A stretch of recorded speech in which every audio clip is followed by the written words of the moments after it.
kukubali tutekwe nyara na tuende tukae katika nchi ya ugenini.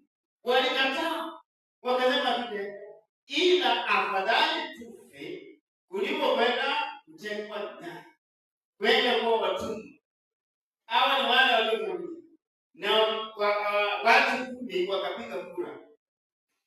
Kura ikaangukia mtu mmoja, na huyu mtu mmoja akaambiwa, zunguka katika hii nyumba yote na ufanye namna gani? Uhakikishe umechinja kila mmoja, na hata kabla ya kuua kila mmoja walikula kiapo, na baada ya kupiga kura mtu mmoja akasalia, na akasema kwamba kila mmoja aende wabusu mke wake na watoto wake. Kanisa la Kristo, kila mmoja akaenda mke wake, mtoto wake, kwaheri. Kwa ile room Bwana wakaenda chini wote, mtu mmoja akaenda na kisu akakata wote shingo kabisa, na walikuwa wamekula kiapo na wakasema kwa kabla Shetani hajakuja kutuvamia sisi, afadhali wapone kama tumeshakufa kuliko twende utumwani. Na maandiko yanasema kwamba huyu mtu baada ya kula kiapo alimaliza wale wengine wote, akakuja kwa wale 10 wakalala chini, huyu akakata shingo kisha baadaye alikuwa amepewa sumu, alipata kusema wa mwisho atakuja sumu na afya. Na hiyo ndio ilikuwa alimaliza hao wote basi, na hiyo mwisho atakuja sumu na wote wakafa. Kanisa Kristo ikabakia watoto wawili na mama mmoja, walikuwa wamejificha kwa pango. Wale tu pekee yake ndio walikuwa wamesaidia, wamejificha kwa pango ndani. Silibana alipokuja kuangalia ndani ya ukumbi kwa kama kuwavamia, akapata watu wengi, akasema ni mambo gani? Walikataa wasiende utumwani, afadhali wafe kuliko kwenda kuwa katika nchi ya utumwa. Na Biblia inasema kwamba baada ya mtumishi wa Mungu kupata na kuona kikapu, alishangaza na Bwana akamwambia, hivi ndivyo itakavyokuwa. Hivi ndivyo itakavyokuwa. Kanisa la Kristo leo hii tuko tunamsifu na kumtukuza. Kesho akipili hii anajioni atajidi nini kitatokea. Na hiyo ndio Bwana amelipa asubuhi ya leo. Na Mose anasema siku inakuja, angalia, kiu si kiu ya kinywaji, si kiu ya kukosa chakula, lakini ya kukosa kulisikia neno. Wamekaa ndani ya ukumbi, lakini mtu mmoja tu kutoa tu habari, watu wasikilize tu neno.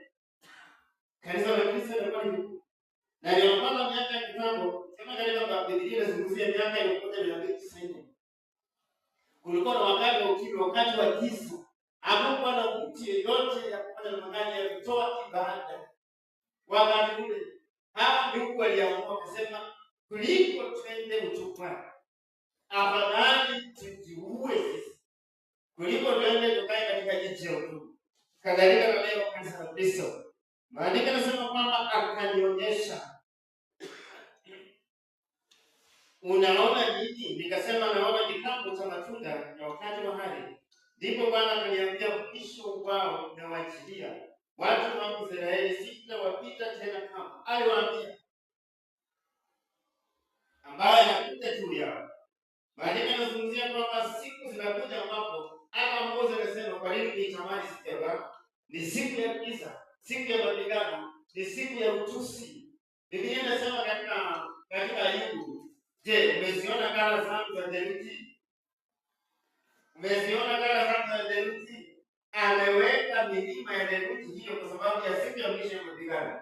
Biblia inasema mawe yatakuwa theluji yake itakuwa juu kilo 50 hivi kutoka chini, na isije kapata Mkristo ila kwa kanisa imetolewa. Kanisa itakuwa imeambishwa na Roho Mtakatifu, itakuwa imenyakuliwa. Kwa hivyo ni wakati wetu kujitahidi kanisa la Kristo leo hii tuwe katika ile sehemu ambayo unyakuzi ikifanyika, wakati wote tuwe miongoni. Masumbufu ya duniani isije katulemea sisi kwa sababu ya nini? Ya kula na kunywa. Maandiko yanazungumzia afadhali ni kama tumefunga viuno vyetu iwe kama inawaka moto. Bwana Yesu asifiwe. Haleluya. Bwana wetu ni mwema na Mungu wetu ni mtakatifu. Kwa hiyo naona kwamba wale wakaamua kusema kwamba hatuwezi enda katika nchi ya utumwa. Hatuwezi. lazima tuamue. Kwa watu wakapiga kura kutoka Kisarieti, kama ingekuwa ni kila mmoja akabusu mtoto mkewe na akasema bye bye bye bye bye, na wakalala chini. Silvanus kama aache ili kuja kuvaambia hiyo utawala wa kiume. Baada na kuja kwenye ile ukumbi na wala watu wote wameisha. Mtu wa mwisho alipiga sumu na akasema imetosha na wala wote. Mama mmoja tu na watoto wawili walikuwa wamejificha katika pango. Hao peke yao wote walisaidia. Kwa hiyo neno la Kristo usifanye mzaha. Wale waliotangulia walipitia katika hali ngumu. Bwana ameniambia kuwakumbusha tena. Japo nilifundisha. Niwakumbushe na sijui ni kwa nini. Kwa sababu wale waliotangulia walikuwa wananyongwa, Biblia inachomea kwa miguu. Wewe unafungwa kamba juu mlango pale, Biblia inachomea chini. Wanaenda nyumba kwa nyumba. Nani ndiye mwenye anaweza kana maiti? Wale waliingia kwa pango na maiti. Wakitoroka utawala, wakitoroka kuuawa, wakajificha ndani na maiti ya watu wao. Wakaingia kwa pango kanisa la Kristo. Na Amosi alikuwa kuna kikapu. Na ilikuwa ni siku yao, siku inakuja. Na kila wao walifahamu. Bwana anaambia Ezekiel, kuliliza kufundisha, kuonya na kuambia wana masikio na macho na kuona lakini hawaoni.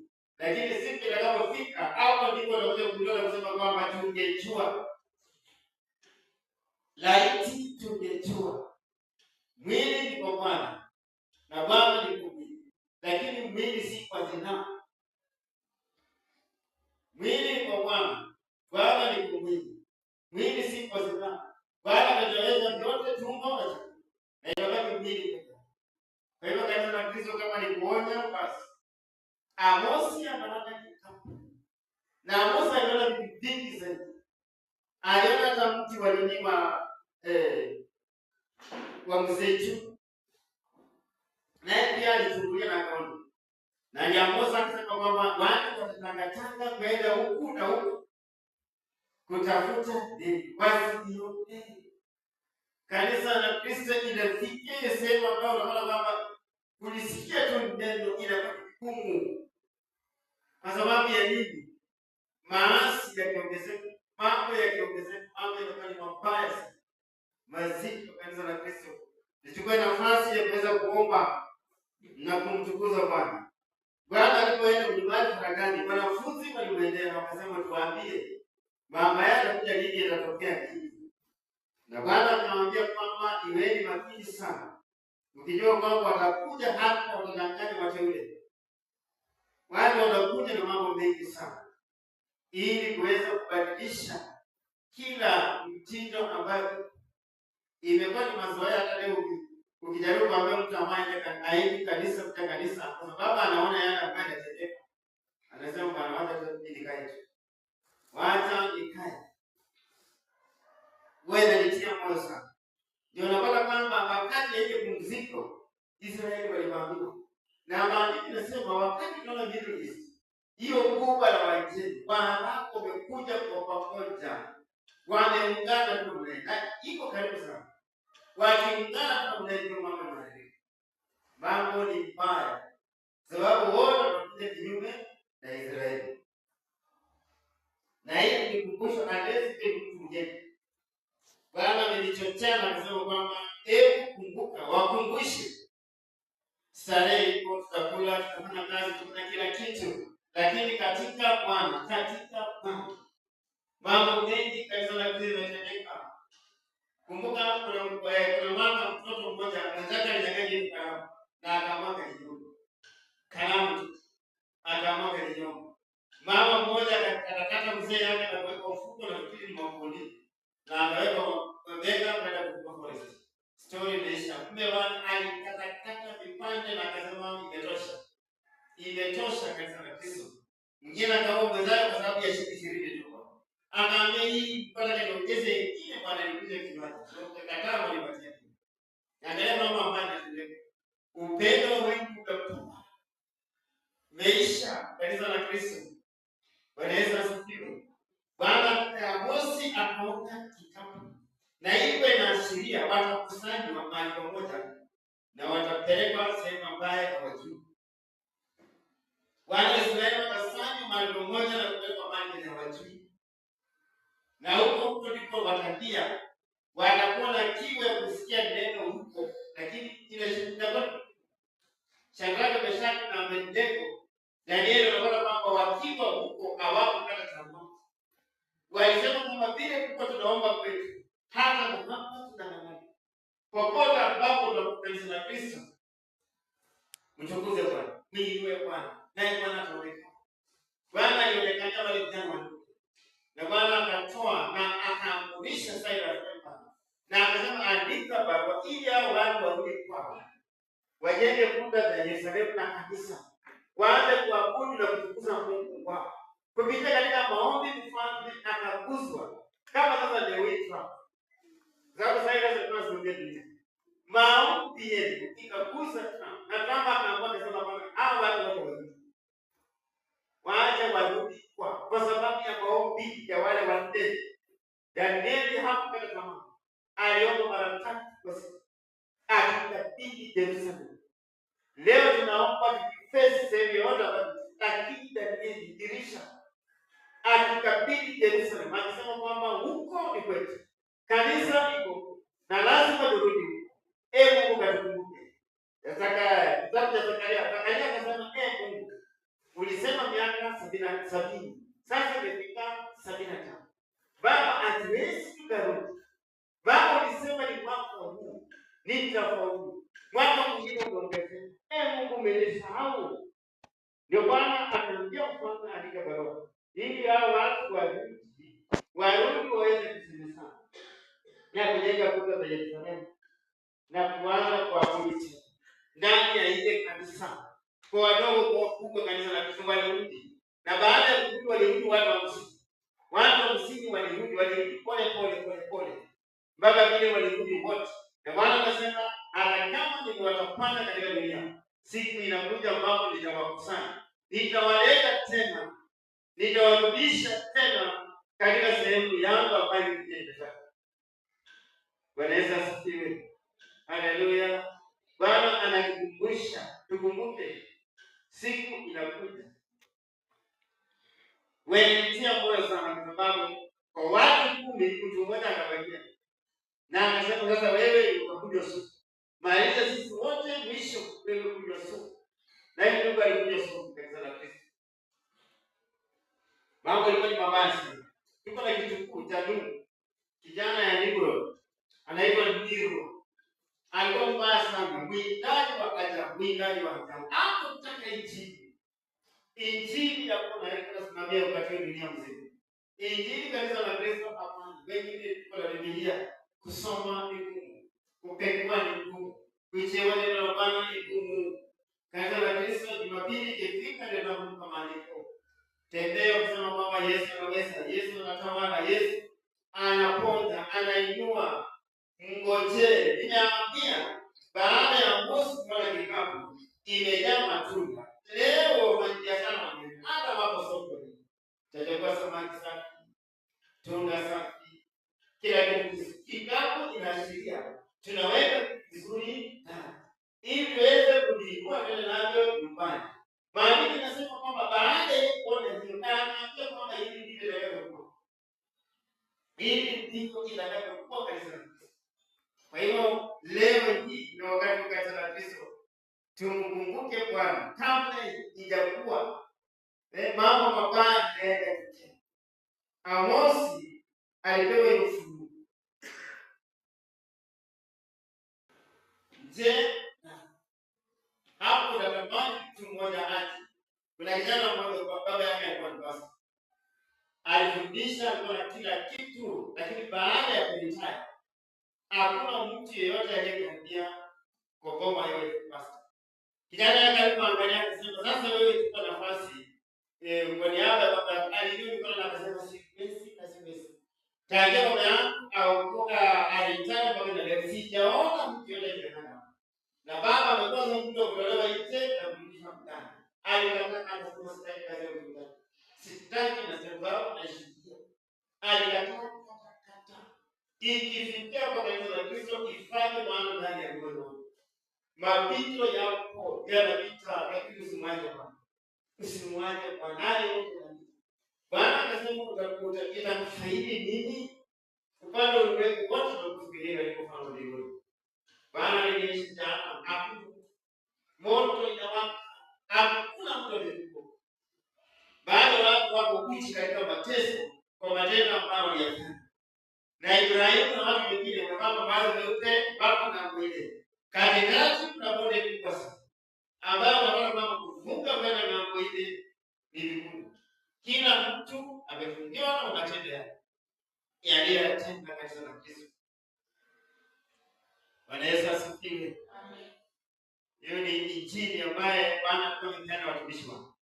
Kwa hivyo iweni werefu kama watoto wa nyoka. Waseme wakose kusema, je, umetenda? Umehusika? Ndani ya moyo wako ndio kwamba mimi sijafanya. Yasikuumize wewe. Bwana Yesu asifiwe. Bali anasema hakuna neno litakalosikika ambaye halitafunuliwa. Hakuna. Ndio wanasema kwa masikio yote kwa wastani kama kwa wazi tu. Dawa ni toba. Bebaki ni mambo mangapi matatu? Maana ni vyote ni mambo wanakuja kwa Kristo, mpinga Kristo na injili kuhubiriwa kote ulimwenguni. Kwa mambo matatu ndiye mesalia pekee. Maana msukosuko ya bali hiyo mama na familia yangu hii. Ni mambo hivi tuko yote imeshafanyika. Lakini mambo matatu pekee yake ndiye mesalia. Injili kuhubiriwa kote ulimwenguni na Antikrist. Na Bwana ndiye mnakuwa kanisa. Kwa mambo matatu ndio mesalia. Maana mpinga Kristo tayari anafanya. Injili ya Mungu ndio inafanya kazi. Nabii ndiye anafanya kazi. Biblia inasema tunaye kitu ambacho kinazuia roho, kana kitu kinazuia dunia. Shetani anataka kuipigwa hivi, lakini roho anazuia. Lakini akiondolewa mambo ni mabaya sana. Maasi watu wamekufa ajali. Katikiza na kuna mtawala na kufanya wote na Mungu. Unamwaga damu ya mtu ambaye angeokoa mioyo mingine, unasababisha kwa sababu ya gani? Damu ile madarajani unapata jengo na kuanguka tu. Wale wako ndani tamaa, wanasema ghorofa 5 au unaongeza 5 juu. Bwana Yesu asifiwe. Haleluya. Ile nazungumzia kwamba akanionyesha Amosi, akaniambia unaona nini? Bwana anambia Yeremia, unaona nini? Uficho mlozi. Umeona vema sawa na neno langu. Tena neno la Bwana likamjia tena Yeremia kusema, unaona nini? Nimeona sufuria ikitokota na mdomo wangu umeangalia kaskazini. Bwana akasema, umeona vema sawa na neno langu. Huko bado mdomo sufuria umeangalia kaskazini, huko ndio mabaya yanatokea. Na anaambia yeye huko ndio utaenda. Vunja, bomoa, angamiza ili kusimamisha na kujenga tena. Lakini wewe Yeremia utakuhifadhi wewe na unashuhudia yote ambayo yametendeka. Zedekia akauawa na watoto wake wote wakauawa na yeye akatolewa macho. Wakati sasa mambo na kikapu hiyo kikapu ambayo Mose alikuwa wale watu ambao walikuwa ndani. Unapata kwamba Zedekia akatolewa macho kutoka kwa wao na anaona wakitekwa nyara sasa wanaenda. Bwana anasema nimeweka na kanisa kwa fimbo yangu ya kupiga ulimwengu. Bwana Yesu asifiwe. Mabaya alikuwa na mambo makubwa. Bwana Yesu asifiwe. Bwana akaniambia siku ile na mke tu hii. Hii. Watu walikuwa wameuawa. Vijana wanataka watu hakuna sababu. Bila tokea nyuma yao. Ikiwa DC. Hakuna hata paka. Wamemaliza yote mpaka juu. Nikaambia Bwana,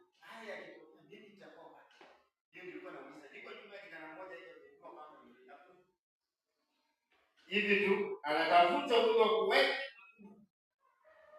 Sasa nikauliza Bwana, haya yakitokea itakuwa? Akaniambia unaona hiyo nyumba hiyo nyumba unakuwa hapo, haya yakitokea. Akanionyesha hiyo nyumba hiyo. Kwa nini magoti siku? Kwa sababu ya kuomba, sababu ya machukizo ambayo yanakuja kutendeka. Kanisa la Kristo limewafuandesi ni mgeni. Bwana amesema ni wakumbushe. Mpaka nikachora ile karatasi hadi kwa nikaweka kile kanisa mbili. Nikamwambia ile maandishi maandiko kwa mtu mmoja juu. Kofia. Maandiko vikali zaidi na maana yake na namba zote na address. Piga Kristo. Wale wamepata habari miaka karibu 10 sasa huko nyuma. Na leo kufika mahali watu wanaona imewezekana. Je, jana iko na inawaka milele. Afadhali huko nyuma ilikuwa ni maji. Miaka 40 Babeli kaanguka. Sasa uhamisho katika nchi ya Iran bado tena ukamili. Na Bwana akasema hii ni ya mwisho. Ya mwisho. Mchana na usiku hakuna kufa, lakini uko ndani ya moto. Bwana Yesu asifiwe. Haleluya. Kwa hiyo Bwana alikumbusha ili tuweze kusemezana tena na watu wawe tayari. Upendo wengi utakuwa watu watapenda fedha.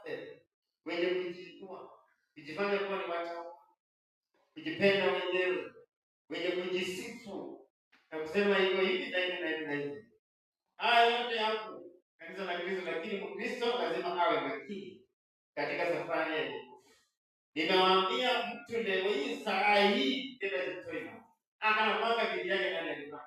Na kitabu kinaashiria ni muungano, ni vitu vizuri kuwekwa ndani, tayari kuhifadhiwa.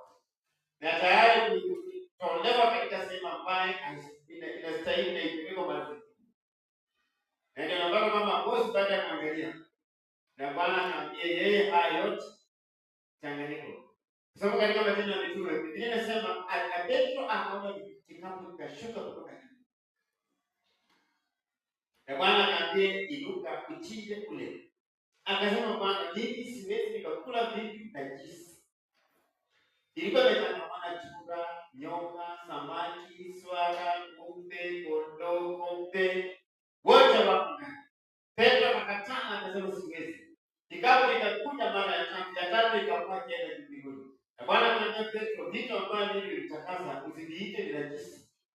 Ilikuwa yatoke Yerusalemu aende kwa watu wa mataifa naye ahubiri Injili. Mchanganyiko ya wanyama ni mchanganyiko wa Wakristo na wasio Wakristo. Wakristo na watu wa mataifa. Petro na Paulo ndio walihubiri Injili kwetu sisi. Injili ikaenda kwa watu wa mataifa. Wengine wakaenda Syria wakahubiri Injili. Syria ilikuwa ni watu wa mataifa wakahubiri Injili. Unapata kwamba mtumishi wa Mungu akatumwa huko Ninawi. Inji ya Shinari ambayo iko ni tambarare. Unapata kwamba Injili ikafikia watu wa mataifa huko. Na wakalisikiliza wakalipokea kushinda Wayahudi ambao walizaliwa kwao. Injili ikaingia kwao na wakafundisha kiwango kikubwa.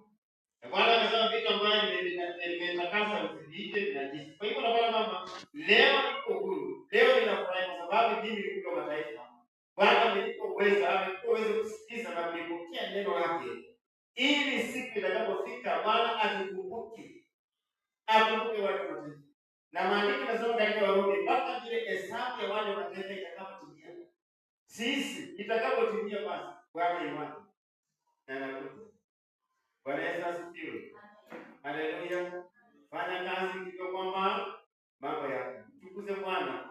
Kila kitu katika Bwana. Sitazuia mtu asikima, sikula, sifanye nini.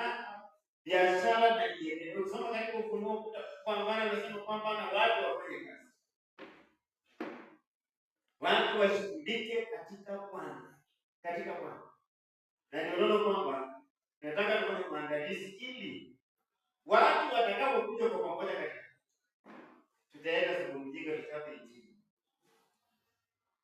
Kanisa tutaenda iwapo kama tutakuwa tumekuja kwa pamoja, kama tutakuwa tumepunguza vitu vingine, mambo madogo kuki na kwa nasema sema kwa masala akionekana na ubiri huko watu wasiuje ni vitu kwa ndani aki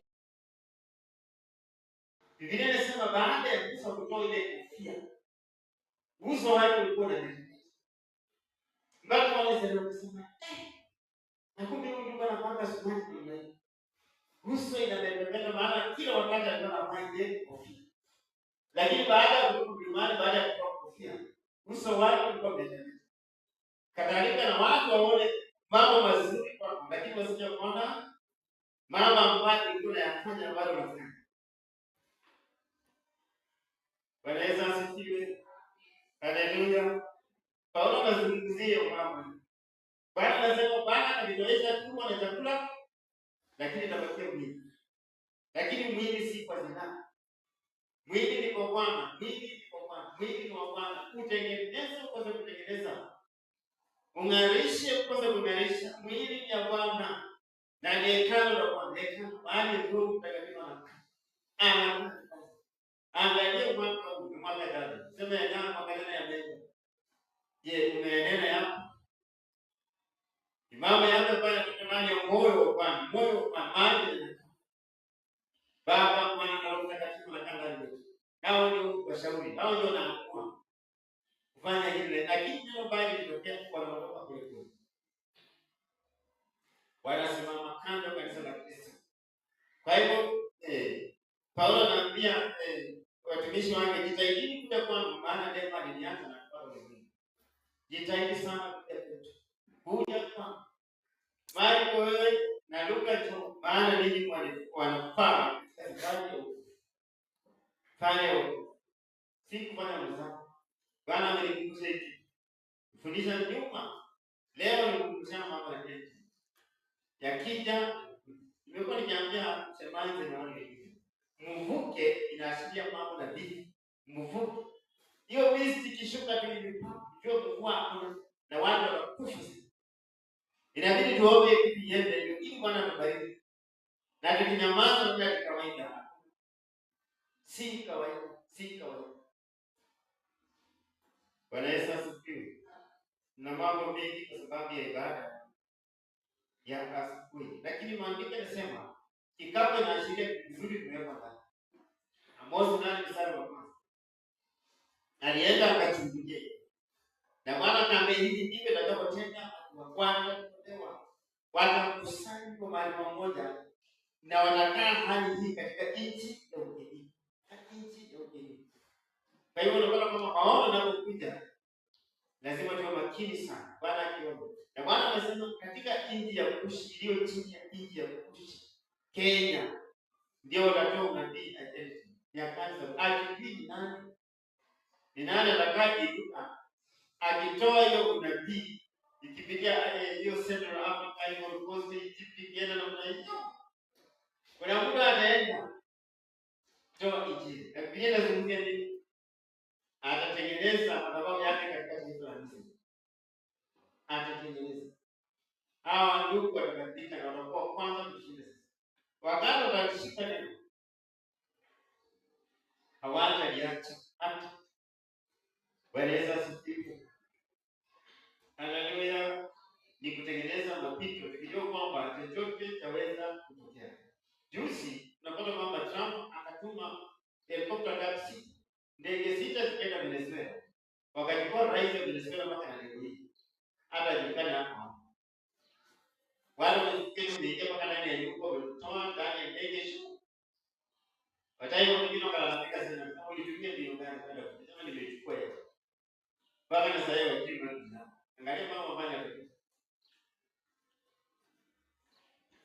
Ndio nakukumbusha kwamba injili ya kitambo na sasa. Ya kitambo na sasa hivi kuna nyuma huko wale walikuwa kushika Biblia na kuhubiri. Sasa hivi kumebele sana ndani tafadhali. Tumerudi katika mambo mengine ambayo tunafanya. Kanisa la Kristo libariki. Sania wewe pekee na Bwana mpaka dakika ya mwisho. Nimewapa ushuhuda wangu tangia mwanzo mpaka katika mazito makubwa, mazito mpaka na zaidi na kesho. Mpaka na asubuhi hata na leo. Lakini nasema injili na yenyewe. Injili yenyewe hakuna mzaa. Kuna. Mpaka nikafika mahali nikasema atafadhali nilikuwa nikicheza rumba na kuimba. Nikaambia Bwana nilikuwa nafikiri nakuja kwako nipate starehe, kumbe na ndio tamu. Shetani anatafuta Kristo na jina nayo. Mtu ambaye anaenda kanisa na jina ambaye anataka wokovu. Lucifer anasema tafuteni hapa.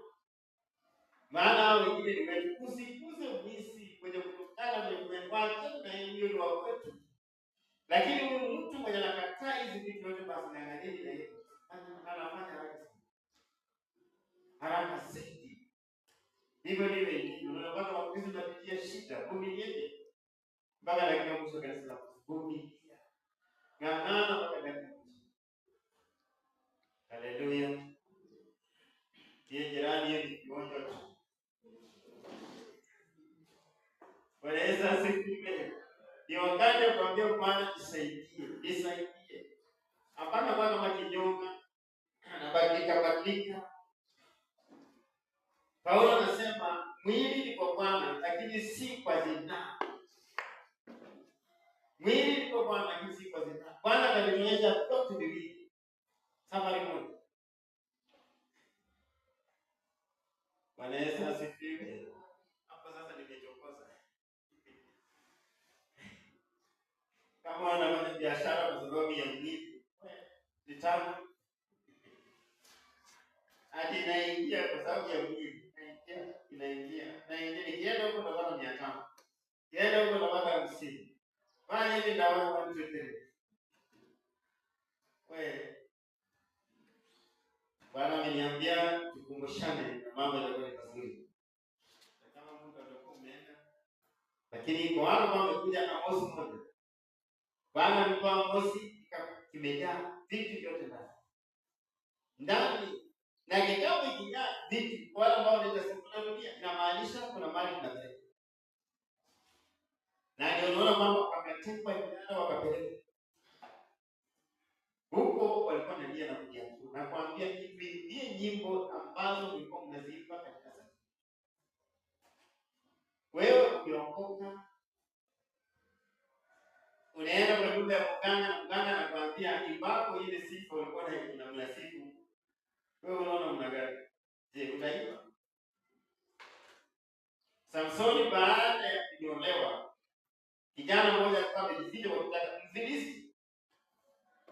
Huyu mama akaambia sasa kuja. Nimejua mali kukuza kuja kijana amejificha.